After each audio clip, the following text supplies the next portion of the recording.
என்னடி சித்திரமே இங்க நீ பத்திரமே சொல்லிடி கட்டளை எத்தனை நான் செய்வேனே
எதுக்குமா கேக்குறீங்க?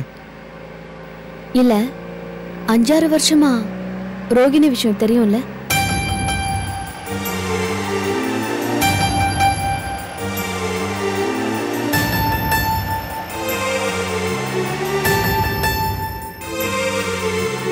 என்ன நாராயணா திடீர்னு கேட்ட ஒண்ணு தடுமாறியா?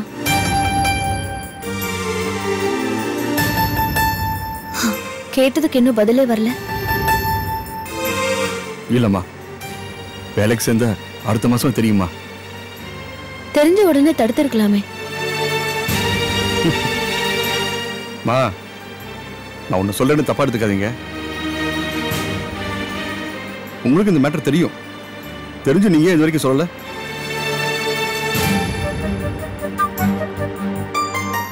உங்களை மாதிரி தான் நானும். சந்தோஷமா இருக்கிற குடும்பத்தை சங்கடப்படுத்த வேண்டாம் தான் சொல்லலாமா? மேட்டர் தெரிஞ்ச உடனே நான் வேலையை விட்டு போயிடலாம் தான் நினைச்சேம்மா. ஆனா சூழ்நிலை தடுத்துருச்சு. என்ன சூழ்நிலை? ரோகிணி அம்மா சூழ்நிலை தான். அவங்க மதனையோட வாழ்ந்த வாழ்க்கை, அவங்க மேல காட்டின அன்பு, இதெல்லாம் தான் என்ன ஊமையாக்கிடுச்சு. அன்னைக்கு நீங்க பார்த்த உடனே எங்க இந்த விஷயத்தை நீங்க சொல்லிடுவீங்கன்னு ஐயா ரொம்ப பயந்தாரு. ஆனா நீங்க சொல்லல. ஏன் சொல்லவும் முடியாது. என்னம்மா அமைதியாட்டீங்க? நாராயணா, நீயும் நானும் சொல்லாததுனால விஷயம் வெளியே தெரியாம போவாது. என்னைக்காவது தெரிஞ்சா? ஐயோ, அவ்வளவுதாம்மா, வீட்டுல பெரிய பூகம்பமே வெடிச்சிடும். அதனால தான் நான் கடவுள்கிட்ட வேண்டிட்டு இருக்கேன். என்னன்னு விஷயம் வெளியே தெரியக்கூடாதுன்னு? ஆமாம்மா. சரி நாராயணா, பெரிய ஐயா எப்பவும் இப்படிதான் கோவமா நடந்துக்குவாரா? இல்லைம்மா, பெரிய ரொம்ப தங்கமானவர். அவர் எப்போவாதான் கோவப்படுவார். அவர் கோவப்பட்டாலும் அதில் ஒரு நியாயம் இருக்கும். அவர் நீ கோவப்படுறான்னா அது காரணமே. தயங்காம சொல்லு நாராயணா. அம்மா, கார்த்திக் தம்பி உங்களை கல்யாணம் பண்ணிட்டு வந்த அன்னிலேருந்து தான் அவர் இப்படி ஆயிட்டாரு. அம்மா, மதனை மேல பாசம் இருக்கிறத பாக்குறீங்களா? இதோட பல மடங்கு பாசமா கார்த்திக் தம்பி மேல இருந்தாருமா. அந்த பாசம்தாம்மா இன்னைக்கு பகையாயிடுச்சு. பெரிய நல்லவர் தாம்மா. அவருக்குன்னு ஒரு கொள்கை வச்சிருக்காரு. எல்லாரும் அந்த கொள்கை படி நடக்கணும் ஆசைப்படுவார். ஆனா கொஞ்சம் பிடிவாத குணம் இருக்கு. ஏன் நாராயணா, நான் அவரை கல்யாணம் பண்ணிக்கிட்டு வந்தத நீ தப்பா நினைக்கிறியா? ஐயோ, அப்படின்னு இல்லம்மா. நீங்க பெரிய தியாகம் செஞ்சிருக்கீங்க. கார்த்திக் ஐயாவோட நல்ல மனசையும் அவரோட தியாக குணத்தையும் கண்டிப்பா ஐயா அவரால் புரிஞ்சுக்குவாருமா. நீங்க கவலைப்படாதீங்கம்மா. அந்த நாள் தான் என்னைக்கு வரும்னு தெரியல நாராயணா. அந்த நாள் தான் நானும் எதிர்பார்த்துட்டு இருக்கேன். திரும்பவும் இந்த குடும்பம் கலகலப்பா மாறணும், இந்த குடும்பத்துல ஆனந்தம் பொங்கணும். இதுதான் என்னோட ஆசை. கண்டிப்பா உங்க ஆசை நிறைவேறுமா.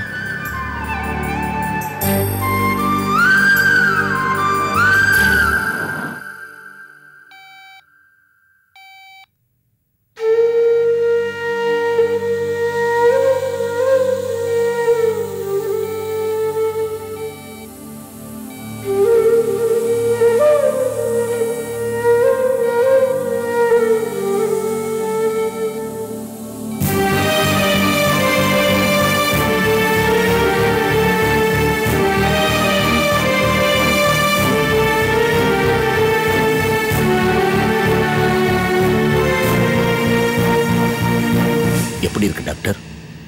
No improvement. ட்ரீட்மெண்ட் கொடுத்துட்டு தான் இருக்கோம். Let's hope for the best. Doctor, எப்படியாவது உன்னை காப்பாத்திருங்க. சில நாட்களாவே பெரிய டென்ஷனா இருக்கு டாக்டர். யாருமே என்ன சரியா புரிஞ்சுக்க மாட்டேங்கிறாங்க. ஆனா நான் இவங்கிட்ட காட்டின கோபம் தப்பானதுதான், அநியாயமானதுதான். அது என் மனசுக்கு தெரியுது. என்ன சார் பண்றது? லைஃப்ல சில சமயம் நமக்கு வேண்டாதவங்க நம்மளை இரிட்டேட் பண்ணும்போது இந்த மாதிரி ரொம்ப வேணுங்கிறவங்க மேலதான் நம்ம கோபத்தை காட்ட முடியுது. அந்த மாதிரி தான் இதுவும் நடந்து போச்சு. ராஜு பாவம் இத்தனை வருஷமா ரொம்ப விசுவாசத்தோட என்கிட்ட உழைச்சவன். அவனோட இந்த நிலைமைக்கு நான் தான் காரணம் நினைக்கும் போது ஒரு கில்ட்டி கான்ஷியன்ஸ், குற்ற உணர்ச்சி என்ன வாட்டுது டாக்டர். டாக்டர், நான் அவனுக்கு இழைச்ச இந்த கொடுமைக்கு நான் செய்யக்கூடிய பரிகாரம் ஒன்னே ஒண்ணுதான். எப்பாடுபட்டாது உன்னை காப்பாத்திரணும். என்ன செலவானாலும் பரவாயில்ல டாக்டர். எங்க இருந்து வேணா, எந்த மருந்து வேணா நான் வரவழைச்சு தரேன். எங்க இருந்து வேணா, எந்த எக்ஸ்பர்ட் வேணா நான் வரவழைச்சு தரேன். அத்தனை செல்வி நான் ஏத்துக்கிறேன். அவனை எப்படியா காப்பாத்திருக்க டாக்டர். இது என்னோட பர்சனல் ரிக்வெஸ்ட் சார். என்ன மிஸ்டர் ஆர்கே, நீங்க எவ்வளவு தூரம் சொல்லணுமா? உங்க மனசுல இருக்கிற ஃபீலிங் என்னன்னு எனக்கு புரியுது. நிச்சயமா அவரை காப்பாத்துறதுக்கு எல்லா ஸ்டெப்ஸும் நாங்க எடுப்போம். Don't worry. ரொம்ப நன்றி sir. But one more thing. என்ன? பேஷண்டோட சொந்தக்காரங்க இருந்தா அவங்களுக்கு இன்ஃபார்ம் பண்ணிருங்க. ஏன் சார்?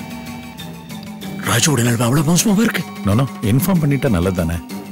அதனாலதான் எனக்கு தெரிஞ்சு இவனுக்கு உரமுறைன்னு யாருமே இல்லை. இன்ஃபேக்ட் ரொம்ப வருஷத்துக்கு முன்னால என் ஃப்ரெண்ட் ஒருத்தர் தான் இவனை ரெக்கமெண்ட் பண்ணி என்கிட்ட அனுப்பிச்சாரு. வீட்டில் தான் பழைய டைரியில அந்த ஃப்ரெண்டோட நம்பர் இருக்கலாம். நான் வேணா ஃபோன் பண்ணி ஒரு கேட்டு பார்க்குறேன். ப்ளீஸ். தெரிஞ்சா சொல்றேன் சார். நீங்க இங்க இருங்க, நான் ரவுண்ட்ஸ் போயிட்டு வந்துடுறேன். ஓகே.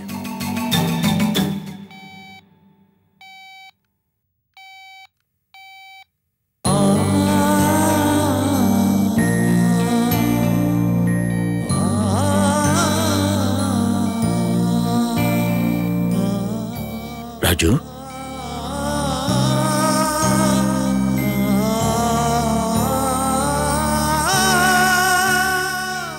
ராஜு, நான் தூர வரத பார்க்கும்போது அடிச்சு புரண்டு எந்திரிச்சு நிப்பேடா. இப்ப கிட்ட உட்காந்து கூப்பிடுறேன், காது கூட கேட்காம இப்படி நெடுஞ்சா கிடையா கிடக்குறியாடா? இல்ல என்னால தானே?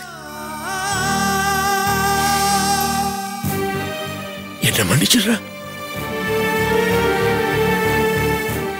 ஆண்டவா. எப்படியாவது ராஜு காப்பாத்து.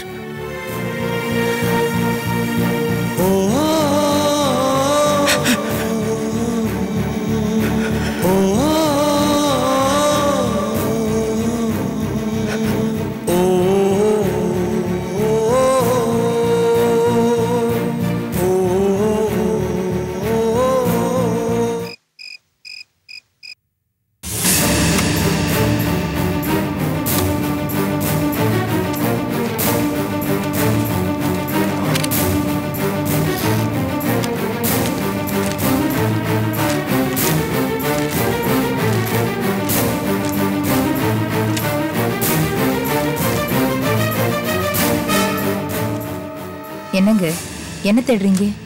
ஒரு பழைய அட்ரஸும் போன் நம்பர் வேணுமா, அதான் தேடிட்டு இருக்கிறேன். யாரோட போன் நம்பர்? கோயம்புத்தூர்ல சதாசிவன் ஒருத்தர் இருந்தார்ல, அவரோட போன் நம்பர் தான் தேடி இருக்கேன். அவர் தான்மா ரொம்ப வருஷத்துக்கு முன்னால ராஜு எனக்கு அறிமுகப்படுத்தி ரொம்ப நாணயமான ஆளு நீங்க வச்சுங்கன்னு நம்மகிட்ட சொல்லல, அவரோட போன் நம்பர் தான் தேடிட்டு இருக்கேன். அவர் இருந்தாருன்னா ராஜுக்காரா உரமுறைக்காரங்க இருக்கான்னு கேட்கலான்னு பாக்குறேன். அது நம்பர் கிடைக்க மாட்டேங்குது. இதுல இருக்குதான்னு பாப்போம். நானும் இத்தனை வருஷமா அவரை கான்டாக்டே பண்ணல, டச் விட்டு போச்சு. ராஜு நல்லா இருக்கும் போதே அவங்க சொந்தக்காரங்க அட்ரஸ் எல்லாம் தெரிஞ்சு வச்சிருக்கணும். நாம தான் சொந்தம்னு அவனும், அவன் தான் சொந்தம்னு நாமளும் இருந்துட்டோம்.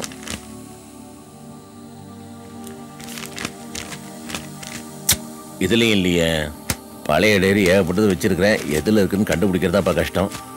இதுல இருக்குதா பாப்போம்.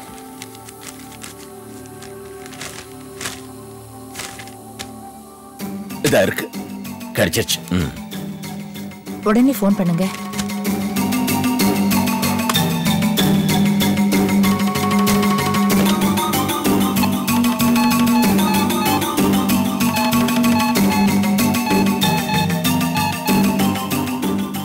ஹலோ ஹலோ ஹலோ ஹலோ, சொல்லுங்க. மிஸ்டர் சதாசிவமா? ஆமா, சதாசிவம் தான் பேசுறேன். வணக்கங்க, நான் ஆர்கே பேசுறேன். ஞாபகம் இருக்குதா? உங்க குரலை மறக்க முடியுமா சார்? நல்ல ஞாபகம் இருக்கு. நீங்க நல்ல வசதியா இருக்கிறதா கேள்விப்பட்டேன். ஞாபகம் வச்சு போன் பண்ணீங்களே, ரொம்ப சந்தோஷம். ஆமா, இத்தனை வருஷம் கழிச்சு போன் பண்றீங்களே, என்ன விசேஷம்? உங்களுக்கு ஞாபகம் இருக்குமா இல்லையான்னு தெரியல, பல வருஷங்களுக்கு முன்னால ராஜுன்னு ஒருத்தனை எனக்கு அறிமுகப்படுத்தினீங்க. நானும் அவனை என்னோட கூட்டு வந்தேன். அவன் சம்பந்தமா விசாரிக்கணும் தான் உங்களுக்கு போன் பண்றேன். ராஜு? ஞாபகம் இருக்கு, ஞாபகம் இருக்கு. நான் தானே ராயப்பேட்டை ஆபீஸ்க்கு வந்து உங்ககிட்ட வேலைக்கு சேர்த்து விட்டேன். அந்த ராஜுவை பத்தி தானே கேக்குறீங்க? ஆமா, அவனே தான். அவனை பத்தி விசாரிக்க தான் உங்களுக்கு போன் பண்றேன். ஒரு நல்ல இடத்துல வேலைக்கு சேருங்கன்னா உங்ககிட்ட சேர்த்து விட்டேன். அது சரி, அவனை உங்ககிட்ட சேர்த்து பல வருஷம் ஆகுது. அவன் எப்படி இருக்கான்? நல்ல வேலை பாக்குறானா? நல்ல வேலை பார்த்தாங்க. திடீர்னு அவனுக்கு ஹார்ட் அட்டாக் வந்து பேச்சு பூச்சி இல்லாம ஹாஸ்பிட்டல்ல கோமா ஸ்டேஜில் இருக்கான் சார். அவன் சொந்த பந்தத்துக்கெல்லாம் சொல்லிவிட்டான். அதான் எங்களுக்கு ஒண்ணுமே தெரியல. அவனும் கல்யாணம் பண்ணிக்கல, கூட யாருமே இல்ல. உறவுக்காரங்களுக்கு எல்லாம் சொல்லணும். நீங்க அறிமுகப்படுத்தினீங்களே, உங்களுக்கு தெரிஞ்சுக்கலாம்னு தான் போன் பண்றேன். ராஜுவை தெரியுமே தவிர அவன் குலங்கோத்திரம் எதுவுமே தெரியாது சார். உங்கள மாதிரி தான் சார் நானும். அப்படியா? ஏன்னா என் ஃப்ரெண்டு ஒருத்த மூலமா தான் இங்க வந்தான். அந்த ஃப்ரெண்டு இப்ப எங்க இருக்கான்னு தெரியல. அதனால ஏதாவது தகவல் கிடைச்சா உங்களுக்கு சொல்றேன். தெரியப்படுத்துங்க.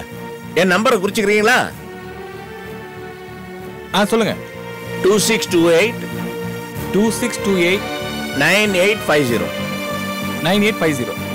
Okay sir. Thank you sir. என்னங்க, என்ன சொன்னாங்க? ஒரு பிரயோஜனம் இல்லம்மா. அவருக்கு அவனை பத்தி ஒண்ணுமே தெரியல. கடைசியில நீங்க சொன்னதா உண்மையாயிடுச்சு. என்ன சொல்ற? ராஜுவுக்கு நாம தான் சொந்தம், நமக்கு ராஜு தான் சொந்தம். அவருக்கு எல்லாமே நாம தானே சொன்னீங்க. மனசை தேத்திக்க வேண்டியதா?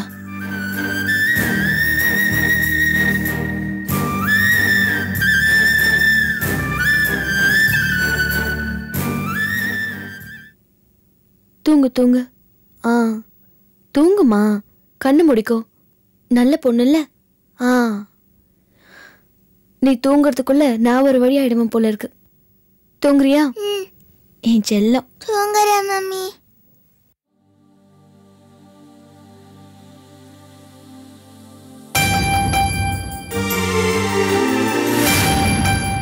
அபிராமியால பெத்து தர முடியாது. குழந்தை இல்லைங்கிற வேதனை ஒரு பொண்ணுக்கு கொடுமையானதுதான். பாவம் அபிராமி அக்கா.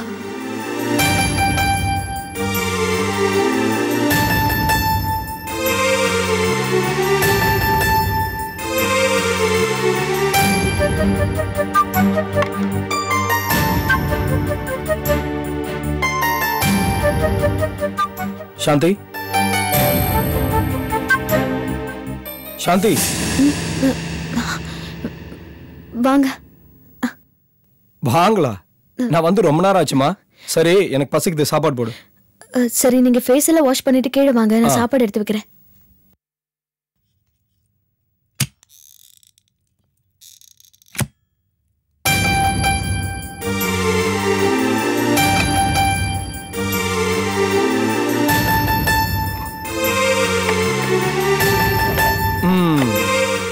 சாப்பாடு போடு.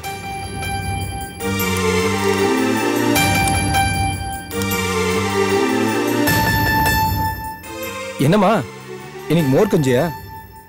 ஐயோ.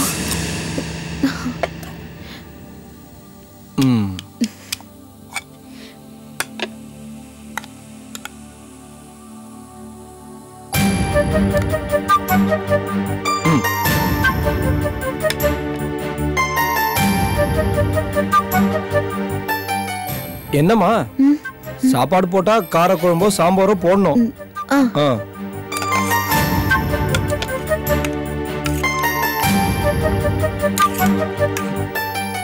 போதும்.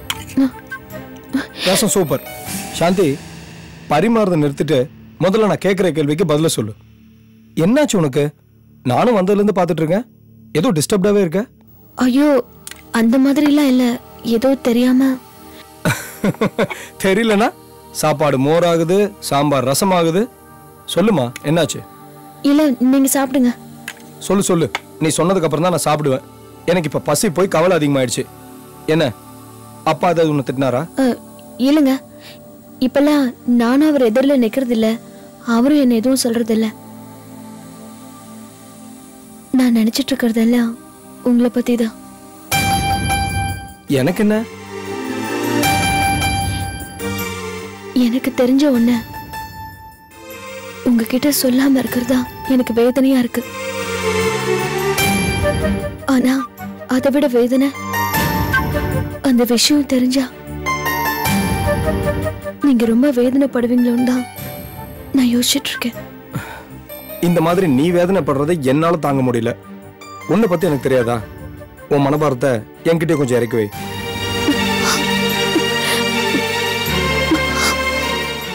என்ன சாந்தி, என்ன? இந்த விஷயத்தை ஏன் தெரிஞ்சுக்கிட்டேன்னு எனக்கு ரொம்ப வருத்தமா இருக்கு. சொல்லுமா, உன் மனசுல போட்டு புழுங்கிட்டு இருக்கிறத விட என்கிட்ட கொஞ்சம் சொல்லு.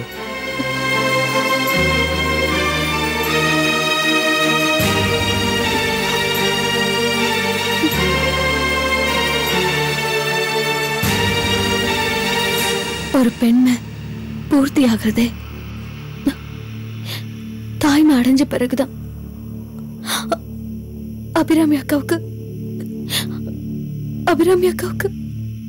அந்த பாக்கியம் இல்ல. சாந்தி,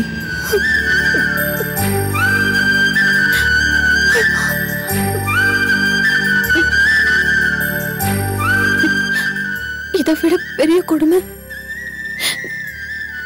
அபிராமி அக்காவுக்கு இந்த விஷயம் தெரியாது.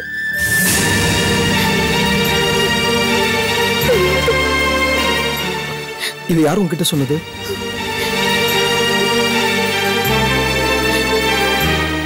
உங்க அண்ணன். அவரும் என்கிட்ட சொல்லணும்னு சொல்லல. நான் கோயிலுக்கு போனது, விரதம் இருந்தது எல்லாத்தையும் சொல்லிட்டு, சாந்தி நீ இவ்வளவு கஷ்டப்பட்டும் பிரயோஜனம் இல்லாம போயிடுச்சு அப்படின்னு வாய் தவறி ஒளிரிட்டாரு.